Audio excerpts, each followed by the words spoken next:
Good afternoon friends. Pratibha coaching centre में आपका स्वागत है। मैं दीपक वर्मा। दोस्तों, आज शुरू करेंगे हम लोग इंडियन पॉलिटी क्लास 4। क्लास 3 हम अब तक कर चुके हैं। पहली क्लास में हमने देखा था भारतीय संविधान का विकास ईस्ट इंडिया कंपनी के अधीन। दूसरी क्लास में हमने डिस्कस किया था कि ब्रिटिश क्राउन के अधीन भारतीय संविधान का विकास। और तीसरी क्लास में हमने संविधान सभा के बारे में पढ़ा था। दोस्तों, आज लेके आऊँ मैं क्लास 4, और क्लास 4 में हम डिस्कस करेंगे संविधान के जो इम्पोर्टेंट पार्ट हैं उनके बारे में और अनुसूचियाँ हैं ना। तो इनका एक सिनॉप्सिस बना के लेके आया हूँ, उनसे करेंगे। Sorry guys. अब दोस्तों, अब मैं बात करता हूँ क्वेश्चनों की। दोस्तों, ये इसमें जो कुछ भी मैंने लिखा है वो कई बार एग्जामों में आ चुका होता है। जो भी तीनों वीडियो मैंने बनाई हैं इंडियन पॉलिटी की, उसका हर जो लाइन लिखी हुई है वो एग्जाम का क्वेश्चन है। आप जो भी एग्ज़ाम देखोगे वही क्वेश्चन आपको वहाँ पे मिलेंगे। और आपको पूरी पॉलिटी अगर समझनी है तो शुरू से शुरुआत करें, उसकी पहले तीनों वीडियो देखें, उसके बाद ये चौथी वीडियो देखना। दोस्तों, यकीन मानिएगा, मैं और एग्जामों की नहीं बोल रहा, यूपी पीसीएस तक के एग्ज़ाम आपके यहाँ से प्रीलिम्स में जो 30 या 25 क्वेश्चन आते हैं वो सारे के सारे यहाँ से कवर होंगे आपके। ठीक है दोस्तों, तो आइए शुरू करते हैं इंडियन पॉलिटी क्लास 4। अब देखो, हमने क्या देखा था, हमने इसमें कुछ सिनॉप्सिस हैं कि अब भारतीय संविधान की हम बात कर रहे हैं। तो भारतीय संविधान में वर्तमान में 448 अनुच्छेद होंगे, 12 अनुसूचियां हैं और 25 भागों में इसको डिवाइड किया गया है। दोस्तों, ये अनुच्छेद 448 नहीं है, अनुच्छेद हमारे 395 ही हैं। लेकिन क्या किया गया है कि जो संशोधन कर करके इनको मतलब है ना, 395 का 395 का खा, ऐसे करके इसको 448 तक कर दिया गया है। ठीक है दोस्तों, और 25 भागों में इनको डिवाइडेशन किया गया है। परंतु जब हमारा संविधान बना था दोस्तों, इस समय इसमें कितने थे? 395 अनुच्छेद थे, 22 जो थे भाग थे, और 8 केवल अनुसूचियाँ थीं। ठीक है। और जो भारत के संविधान में जो है सरकार की संसदीय व्यवस्था, क्या संसदीय स्वरूप को लिया गया है। अगर मैं यहाँ पे बात करता हूँ सरकार के संसदीय रूप की जननी किसे कहा जाता है, एग्जामों में क्वेश्चन बनता है कि संसद की जो जननी है किस देश को बोला जाता है, तो वो बोला जाता है ग्रेट ब्रिटेन को। ग्रेट ब्रिटेन के बारे में हम एक फैक्ट और याद रखेंगे कि विश्व का सबसे बड़ा अलिखित संविधान भी ग्रेट ब्रिटेन का है। दोस्तों, ये तो हो गई संसदीय सरकार। एक होती है लोकतंत्र, है ना। लोकतंत्र की जो जननी है वो किसको बोला जाता है? तो लोकतंत्र की जननी बोला जाएगा हमारा स्विट्जरलैंड को, है ना। किसको? स्विट्जरलैंड को। अब दोस्तों, अगर मैं बात लोकतंत्र की करूं तो एक क्वेश्चन पूछा गया था एग्जाम में कि सबसे छोटा लोकतंत्र देश कौन सा है, तो उसका आंसर है दोस्तों नॉर्वे। कौन है? नॉर्वे जो है सबसे छोटा लोकतंत्र देश होगा। और अगर मैं यहाँ पे बात करूँ अध्यक्षात्मक सरकार की, तो जो अमेरिका होगा इसका जनक होता है दोस्तों। और अमेरिका जो होगा जब इसका जनक है, तो मतलब अध्यात्मक सरकार में एक अध्यक्ष होगा, वही रूलिंग पार्टी का प्रेसिडेंट होता है। और जो अमेरिका का प्रेसिडेंट होता है उसका कार्यकाल होता है दोस्तों 4 वर्ष का। दोस्तों, एक बार एक क्वेश्चन पूछा जाता है, यूरोप में सबसे पहले किस देश का संविधान बना था, है ना। तो यूरोप में सबसे पहले संविधान बना था हॉलैंड का, है ना, या नीदरलैंड का, है ना। हॉलैंड ने अपना नेम चेंज कर दिया, अब उसको ऑफिशियली हम नीदरलैंड ही बुलाएंगे। ठीक है दोस्तों, ये थे कुछ चीज़ें, है ना। अब बात करते हैं आगे हम, जो होगा मैं बता रहा हूँ कि जो हमारा संविधानिक वो है वो 3 स्ट्रक्चर पे बेस होता है। सबसे पहले होता है कार्यपालिका, फिर होती है विधायिका, और तीसरा होता है हमारा न्यायपालिका। ठीक है दोस्तों, अब जो होगी कार्यपालिका की मैं बात कर रहा हूँ यहाँ पे, इन तीनों को मैं डिटेल में एक वीडियो बना के समझाऊंगा। अगर कार्यपालिका की मैं बात कर रहा हूँ तो कार्यपालिका का जो प्रमुख होगा वो कौन होता है दोस्तों? वो होता है हमारा राष्ट्रपति। और आर्टिकल 52 में राष्ट्रपति का वर्णन किया गया है। ठीक है दोस्तों, इन चीज़ों को मैं सारे आर्टिकल डिटेल में पढ़ाऊंगा, वहाँ से हम सारी चीज़ों को सीखेंगे, है ना। ये तो हो गया भारत का संवैधानिक प्रमुख होता है जो राष्ट्रपति। अब कार्यपालिका का काम क्या होता है, ये कानूनों को बनाती है ना। कोई विधेयक पास होकर जब राष्ट्रपति के पास जाएगा तो वो उसको पास करेगा, है ना। उस पर अगर अपने सिग्नेचर करेगा तो फौरन ही वो क्या बन जाएगा, कानून बन जाता है। ठीक है दोस्तों, अगर मैं संविधान की धारा 79 या आर्टिकल 79 की बात करूं, तो जो केंद्रीय संसद परिषद के राष्ट्रपति तथा 2 सदन है, हम बोल सकते हैं कि जो भारत की संसद है किस आर्टिकल में आती है, तो आंसर होगा 79 आर्टिकल में आती है। और संसद में कौन कौन शामिल होता है, तो दोस्तों संसद में राष्ट्रपति, राज्यसभा और लोकसभा शामिल होती हैं दोस्तों। कौन कौन, राष्ट्रपति, राज्यसभा और लोकसभा। राज्यसभा हमारा उच्च सदन होता है और लोकसभा हमारा निम्न सदन होता है ना। उसमें 545 सीटें होती हैं और इसमें 250, है ना। राज्यसभा में 543 प्लस 2 होती हैं, वहाँ पे 2 लोगों को, एंग्लो इंडियनों को आर्टिकल 331 के तहत राष्ट्रपति चुनता है। अब दोस्तों आगे देखते हैं हम संविधान की धारा 74 या आर्टिकल 74 के फर्स्ट पार्ट में यह बताया गया है कि जो राष्ट्रपति की सहायता करने के लिए एक मंत्रिपरिषद होगी दोस्तों, है ना। क्या होगी, मंत्रिपरिषद। और उसका प्रमुख कौन होगा, उसका प्रमुख होगा हमारा प्रधानमंत्री जी, है ना। और राष्ट्रपति जो होगा मंत्रिपरिषद के सलाह के अकॉर्डिंग कार्य करेंगे। ठीक है दोस्तों, और वर्तमान में हमारे प्रधानमंत्री कौन है, वो है नरेंद्र मोदी जी। ठीक है दोस्तों, और राष्ट्रपति हैं रामनाथ कोविंद जी। अब हम आगे बढ़ते हैं, और जो कार्यपालिका की जो वास्तविक शक्ति होती है वो किस में निहित होती है, वो होती है मंत्रिपरिषद में। किस में दोस्तों, मंत्रिपरिषद में वो निहित होगी। सॉरी गाइस, है ना। और उसका प्रधानमंत्री प्रमुख होता है हमारा प्रधानमंत्री। अब आगे हम देख लेते हैं मंत्री, कई एग्जाम में क्वेश्चन पूछा जाता है, मंत्रिपरिषद सामूहिक रूप से किसके प्रति उत्तरदायी होती है। तो दोस्तों मंत्रिपरिषद जो होगी सामूहिक रूप से लोकसभा के प्रति उत्तरदायी होगी। ठीक है दोस्तों, अब बात हो गई लोकसभा और राज्यसभा की, ये तो बात होगी हमारी केंद्र में। अब हम आते हैं राज्य में। राज्य में हम लोग देखते हैं कि एक विधानसभा होगी, है ना। जैसे केंद्र में राष्ट्रपति होता है उसी तरह राज्य में क्या होगा, राज्यपाल होगा। ठीक है दोस्तों, 155 आर्टिकल के तहत। अब राज्य में जब राज्यपाल होगा हमारा, तो उसी तरह से जो एक मंत्रिमंडल होगा, है ना, उसका जो प्रमुख होता है वो मुख्यमंत्री होता है। और जो हमारा विधानमंडल होता है, एक विधानमंडल 2 पार्टों में डिवाइड होता है, विधानसभा और विधान परिषद। तो दोस्तों कुछ ही राज्यों में विधानसभा के बारे में बताया गया है, और कुछ मतलब विधानसभा जो होगी हर राज्य में होगी हमारी, और कुछ ही राज्यों में विधान परिषद का गठन किया गया है। तो आइए जान लेते हैं किस किस राज्य में विधान परिषद है, एग्जामों में क्वेश्चन पूछा जाता है। तो उत्तर प्रदेश, बिहार, महाराष्ट्र, कर्नाटक, आंध्र प्रदेश, तेलंगाना, है ना, इनमें उच्च सदन यानी कि विधान परिषद है। ठीक है दोस्तों, ये तो होगी हमारी विधान परिषद, है ना।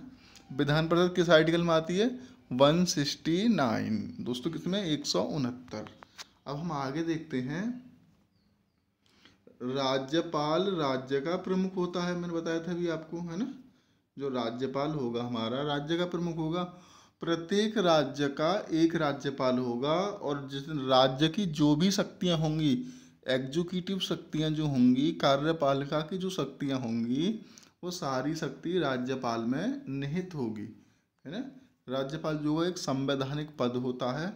और मंत्रिपरिषद जिसका प्रमुख मुख्यमंत्री होता है, राज्यपाल उसकी सलाह के अकॉर्डिंग कार्य करता है। ठीक है दोस्तों, और राज्य की मंत्रिपरिषद जो होगी, जिस प्रकार लोकसभा जो होगी हमारी मंत्रिपरिषद जो होगी लोकसभा के प्रति उत्तरदायी होती थी, और राज्य की जो मंत्रिपरिषद होगी वह राज्य की विधानसभा के प्रति उत्तरदायी होगी दोस्तों। ठीक है, यहाँ से हमने 3 चीज़ें सीखी। अब हम आगे बढ़ते हैं थोड़ा सा। अब आता है हमारा संविधान के भाग, है ना दोस्तों। अब मैंने आपको ये बताया, एक छोटा सा सिनॉप्सिस बताया था। इन चीज़ों को अभी हम डिटेल में पढ़ेंगे, है ना। अभी क्या आता है, अभी हम शुरू कर रहे हैं, छोटी छोटी चीज़ें देख रहे हैं, आगे चल के इनको बहुत अच्छे से पढ़ेंगे, है ना। अब इसमें ये सारी चीज़ें हो गई थी दोस्तों। हमारा जो ये सारे पद दे रखे थे, इसके सबसे दे रखे थे। अब इंडिया में मतलब संविधान को पार्टों में डिवाइड किया गया है ना, भाग। तो मैंने आपको बताया था कि जब बना था 22 भाग थे, 395 अनुच्छेद थे, है ना, और 8 अनुसूचियाँ थी। ठीक है दोस्तों, कितनी थी? 8 अनुसूचियाँ थी। लेकिन अगर वर्तमान की मैं बात करूं, 448 भाग वो होंगे, अनुच्छेद होंगे, 25 भाग हैं दोस्तों, और 12 अनुसूचियाँ हैं। अब मैं उन सब के बारे में यहाँ पर हम थोड़ा सा सिनॉप्सिस में पढ़ेंगे। ठीक है दोस्तों। अब पहला जो आर्टिकल है वो किससे रिलेटेड है? हमें संघ और क्षेत्र। पहला जो भाग है हमारा, भाग 1, संविधान का भाग 1, इसमें हम डिटेल में चर्चा करेंगे, अभी आगे पढ़ेंगे। तो संघ और उसके राज्य क्षेत्र, ठीक है ना दोस्तों। क्वेश्चन बनता है कि भारत के संविधान में संघीय शब्द का प्रयोग कितनी बार किया गया है? तो दोस्तों संविधान में जो होगा, संघीय शब्द का प्रयोग एक भी बार नहीं किया गया, है ना।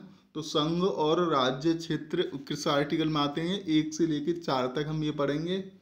भाग 2 में आती है हमारी नागरिकता, है ना। क्या आता है? भाग 2 में नागरिकता। ये किससे आते हैं?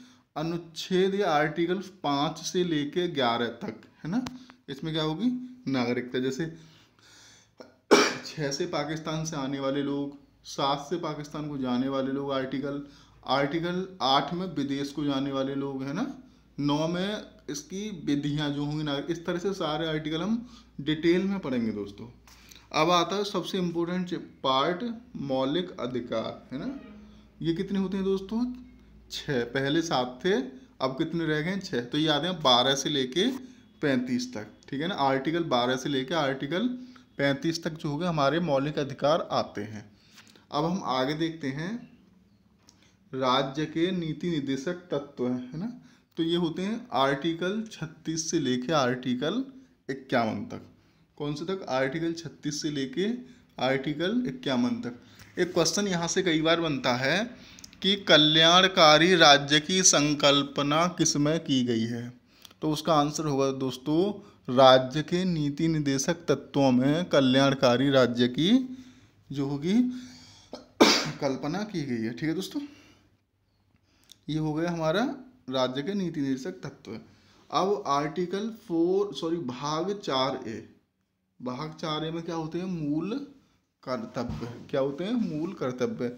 दोस्तों ये कितने हमारे? ये टोटल 11 होते हैं, और ये 1976 में स्वर्ण सिंह कमेटी द्वारा इनको जोड़ा गया था।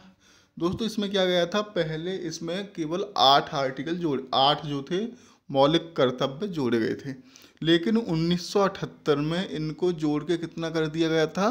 10।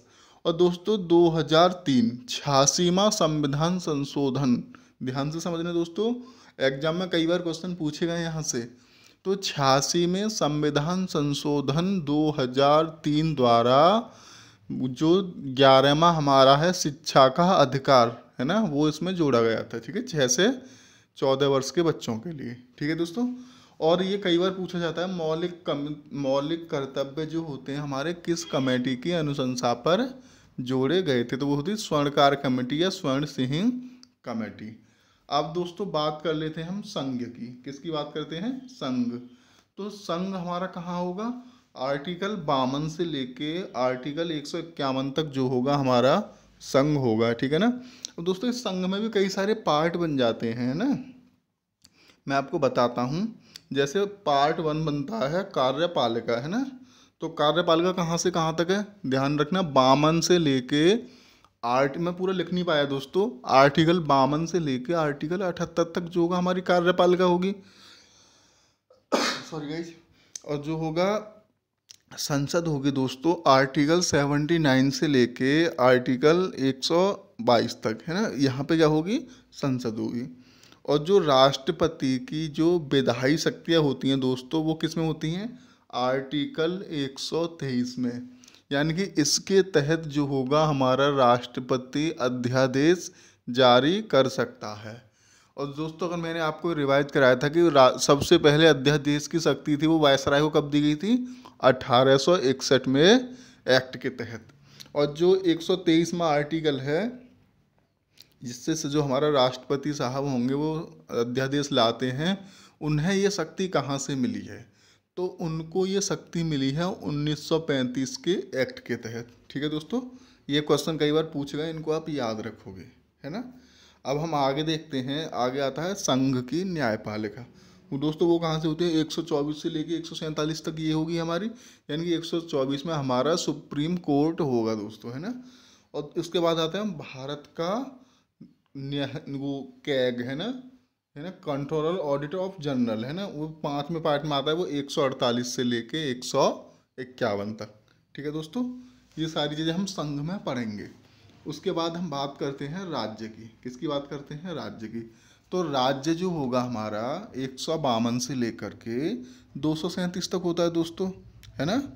152 से लेकर के 237 तक होता है। सॉरी गाइज, यानी कि इसमें हम पढ़ेंगे, एक तो जनरल जो होगा राज्य होता है वो पढ़ेंगे 152 से लेकर 237 तक पूरा। अब उसके अंदर भी कार्यपालिका होगी राज्य की। मैंने बताया था आपको 153 से लेकर 167 तक एग्जीक्यूटिव होती है। और उसी तरह राज्य का विधानमंडल भी होगा, वो आर्टिकल 168 से लेकर के आर्टिकल 212 तक। उसके बाद हम देखते हैं राज्यपाल की विधायी शक्तियाँ, है ना। वो किस में आती हैं? आर्टिकल 213 में। यानी कि जो राज्यपाल जो होगा अध्यादेश जारी किस आर्टिकल के तहत करता है? तो दोस्तों राज्यपाल जो होगा अध्यादेश आर्टिकल 213 के तहत जारी करता है। ठीक है दोस्तों। अब उसके बाद 214 से लेके 232 तक हम क्या करेंगे? राज्यों के हाई कोर्ट के बारे में डिस्कशन करेंगे। ठीक है दोस्तों। और 214 आर्टिकल में क्या आता है हमारा? हाई कोर्ट, है ना। तो एकमात्र ऐसे उस केंद्र शासित प्रदेश का नाम बताइए जिसका अपना मुख्यमंत्री है और अपना हाई कोर्ट है। तो दोस्तों एक बार एग्जाम में पूछा गया था ये यूपीपीसीएस में क्वेश्चन, तो इसका आंसर होगा दिल्ली, है ना। अब आगे हम देखते हैं अधीनस्थ न्यायालय भी आते हैं, वो कहाँ होते हैं? आर्टिकल 233 से लेके 237 तक। ये सारी चीज़ें हम क्या करेंगे? राज्य में जो डिस्कस करेंगे। ठीक है दोस्तों। उसके बाद आता है हमारा भाग 7। उसके बाद क्या आता है? भाग 7, है ना। इसको जो होगा संविधान संशोधन जो 7वां हुआ था 1956 में, है ना। कब हुआ था? 1956 में। तो उसके तहत इसको निरस्त कर दिया गया था, है ना। और कौन सा आर्टिकल था इसमें? आर्टिकल था 238। ये ध्यान रखेंगे, 238, है ना, ये आर्टिकल था, इसलिए इसको निरस्त कर दिया गया था। ठीक है दोस्तों। अब हम आगे देखते हैं भाग 8, है ना। भाग 8 में क्या है? संघ राज्य क्षेत्र, है ना।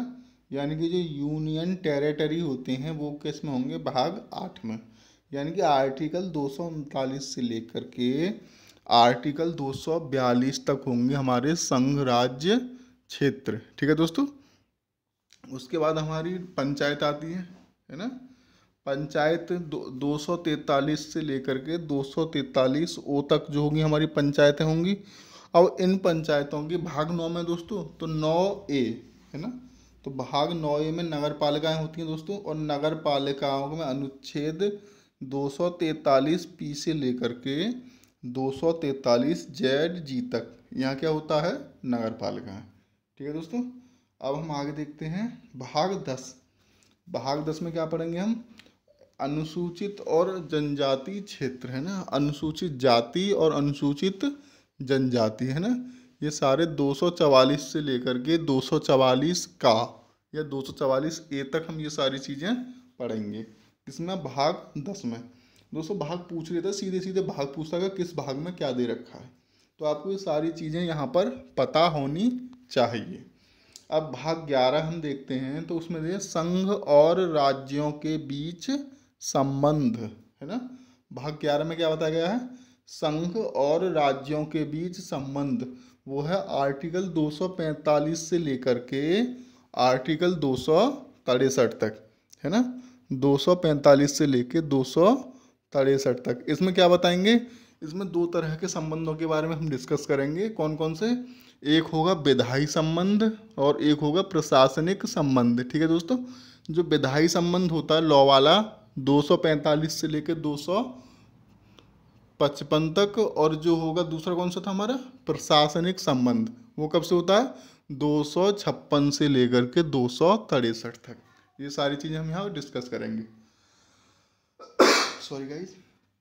अब आते हैं भाग 12, मोस्ट इम्पोर्टेंट क्वेश्चन यहाँ से बनता है।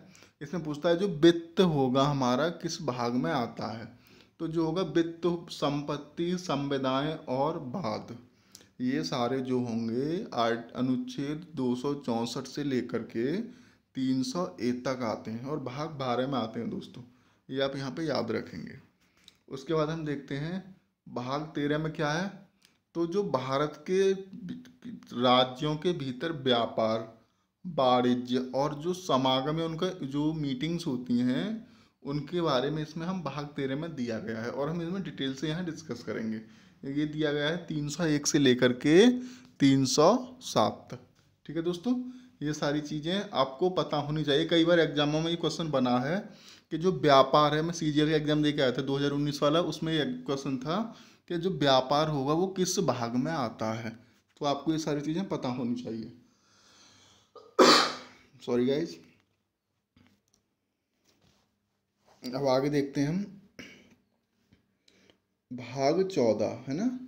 तो भाग 14 में क्या दिया गया है, संघ और राज्यों के अधीन सेवाएं, और ये दिया गया है हमारे 308 से लेके 312, है ना, सॉरी 323 तक, है ना।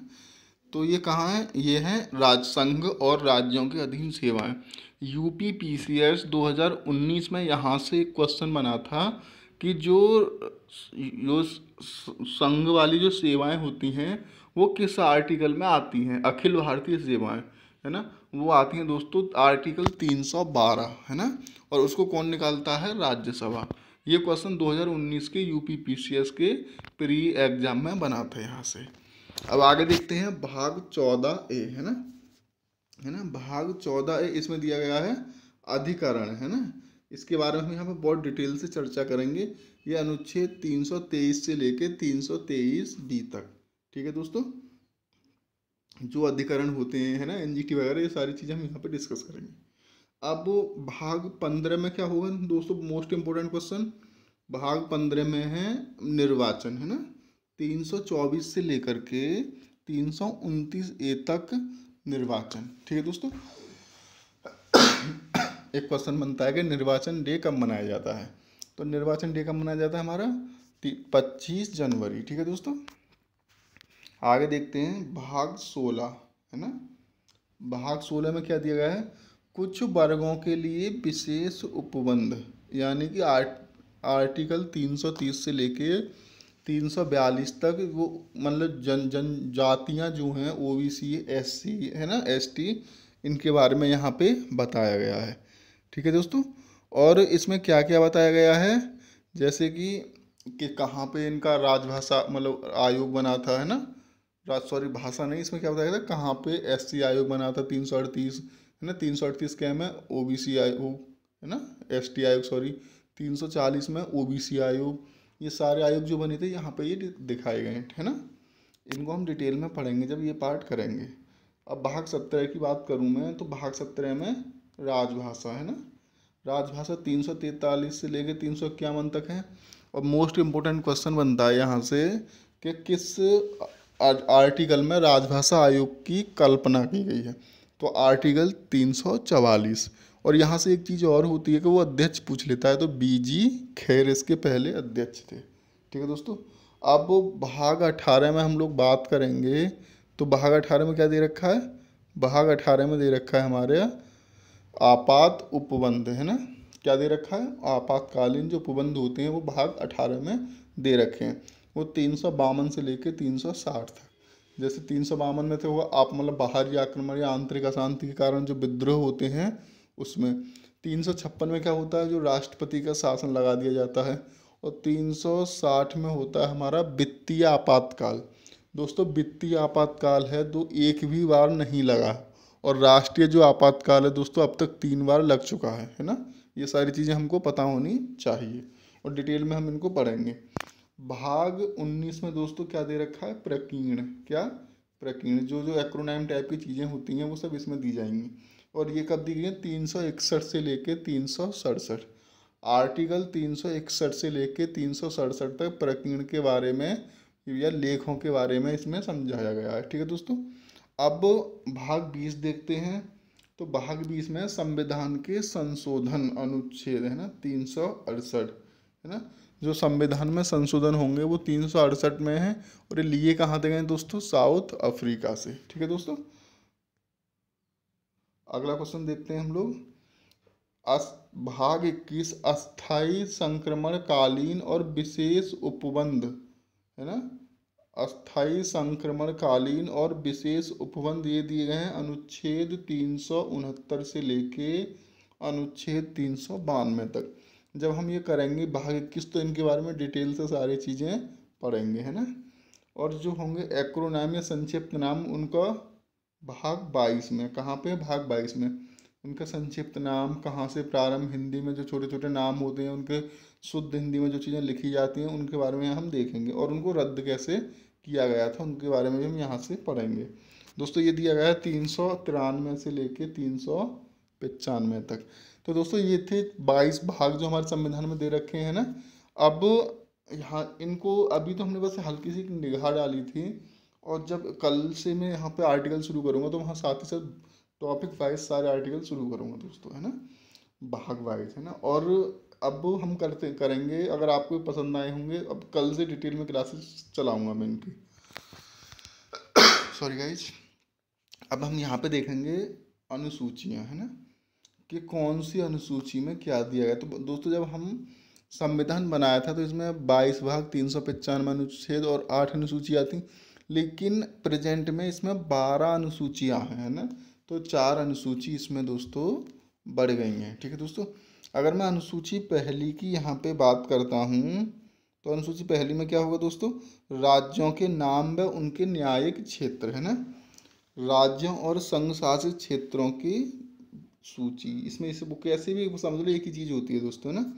और अनुसूची 2 में क्या होगा दोस्तों, यानी कि इसमें क्या होगा, विशेष शक्तियाँ और राष्ट्रपति, राज्य के गवर्नर, राज्यसभा और लोकसभा, सुप्रीम कोर्ट, इनके जो भी न्यायाधीश होते हैं, इनके अध्यक्ष होते हैं, उनका वेतन। ठीक है दोस्तों। ये दिया गया हमारा जो अनुसूची 2 में। पहली अनुसूची में संघ और राज्य क्षेत्र है ना। अनुसूची 2 में विशेष शक्तियाँ और उनके वेतन, जो हमारे पदाधिकारी होते हैं, राष्ट्रपति, राज्यपाल, लोकसभा अध्यक्ष, उपाध्यक्ष, राज्यसभा के अध्यक्ष, मतलब सभापति, उपसभापति, ये कैग है ना, महान्यायवादी, इन सब के वेतन और भत्ते अनुसूची 2 में दिए गए हैं।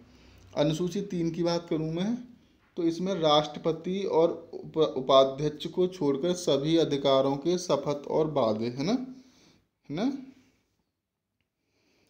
तो ये कौन कौन होंगे इसमें, संघ के मंत्री होते हैं दोस्तों, संसद के निर्वाचन हेतु अभ्यर्थी होते हैं, संसद के सदस्य भी होंगे, सर्वोच्च न्यायालय के न्यायाधीश होते हैं, भारत का कैग, राज्य मंत्री है ना, सुप्रीम कोर्ट, हाई कोर्ट के है ना जो जज वगैरह होते हैं सब है ना, इनमें सबको शपथ दिलाई जाती है। अब दोस्तों अनुसूची 4 की मैं बात करूं तो इसमें राज्यसभा में सीटों का आवंटन क्या होगा, राज्यसभा में सीटों का आवंटन है ना। अनुसूची 5 की अगर मैं यहाँ पे बात करता हूँ तो अनुसूचित क्षेत्रों और जनजातियों के प्रशासन और नियंत्रण के बारे में जानकारी। ठीक है दोस्तों।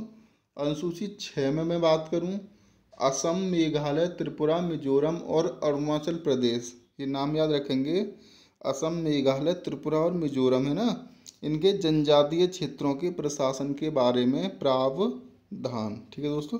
और आर्टिकल की बात करूँ तो जब मैं कराऊंगा तब अच्छे से बता दूंगा इनके बारे में ना। इसके बाद हम देखते हैं अनुसूची 7। तो संघ है ना, राज्य और समवर्ती सूचियाँ, इसमें 3 चीज़ें दी गई हैं, संघ, राज्य और समवर्ती सूचियाँ। दोस्तों कई बार प्रश्न पूछा जाता है कि संघ सूची में कितने विषय हैं है ना। सॉरी, संघ सूची में कितने विषय हैं। दोस्तों जब संघ सूची बनी थी तो उसमें 97 विषय थे, लेकिन प्रेजेंट में बढ़ के हो गए इसमें 100। है ना। उसी तरह से राज्य सूची में 66 विषय थे जो वर्तमान में बढ़कर 61 हो गए। ये ध्यान रखेंगे दोस्तों, एग्जाम में पूछे जाते हैं। और जो समवर्ती सूची होती है उसमें 47 विषय थे जो वर्तमान में बढ़कर कितने हो गए, 52, है ना। ये सब है। और केंद्र और राज्यों के बीच शक्तियों का विभाजन भी यही होता है ना। और किस आर्टिकल में होता है, आर्टिकल आप ध्यान रखेंगे 246। कौन सा आर्टिकल, 246। ठीक है दोस्तों, आगे देखते हैं भारत की आधिकारिक भाषाएं। ये किस में आती हैं, ये आती है अनुच्छेद 8 में, अनुसूची 8 में क्या आती हैं, भारत की जो होंगी मान्यता प्राप्त भाषाएं। जब हम आज़ाद हुए थे, हमारा संविधान बना था, तब इसमें 14 भाषाएं थी। कितनी थी, 14। अब फिलहाल कितनी है दोस्तों, 22 भाषाएं, है ना। भाषाएं को नाम आप देख लेना, असमिया, बांग्ला, बहुत सारी है ना। तो क्वेश्चन बनता है कि सबसे पहले कौन सी भाषा इसमें जोड़ी गई थी। तो दोस्तों सबसे पहले जोड़ी गई थी इसमें सिंधी, 1967 में 21वें संविधान संशोधन के द्वारा। ध्यान रखना, सिंधी कब जोड़ी गई थी, 21वां संविधान संशोधन 1967, है ना। उसके बाद क्या जोड़ा गया था इसमें, 1992 में 71वें संविधान संशोधन के द्वारा जोड़ा गया था कोंकणी, मणिपुरी और नेपाली, है ना। ये हम नमक से याद करते हैं, न से नेपाली, मैं से मणिपुरी और क्या से कोंकणी, नमक, है ना। तो ये कब जोड़ी गई थी दोस्तों, 71वें संविधान संशोधन 1992। अब आगे देखते हैं, 92 में संविधान संशोधन द्वारा 2003 में क्या जोड़ा गया था, डोगरी, बोडी, मैथिली और संथाली, ये 4 भाषाएं जोड़ी गई थी दोस्तों। है ना, डोगरी, बोडो, मैथिली और संथाली, ये 4 भाषाएं 2003 में 92 में संविधान संशोधन द्वारा जोड़ी गई थी, है ना। पहली भाषा वो सिंधी, 21वें संविधान संशोधन 1967। दूसरी भाषा जो नमक, नेपाली, कोंकणी, मणिपुरी, वो कब जुड़ी गई थी, 71वें संविधान संशोधन 1992। और बोडो, मैथिली, संथाली, डोगरी, ये जोड़ी गई थी 2003 में 92 में संविधान संशोधन द्वारा।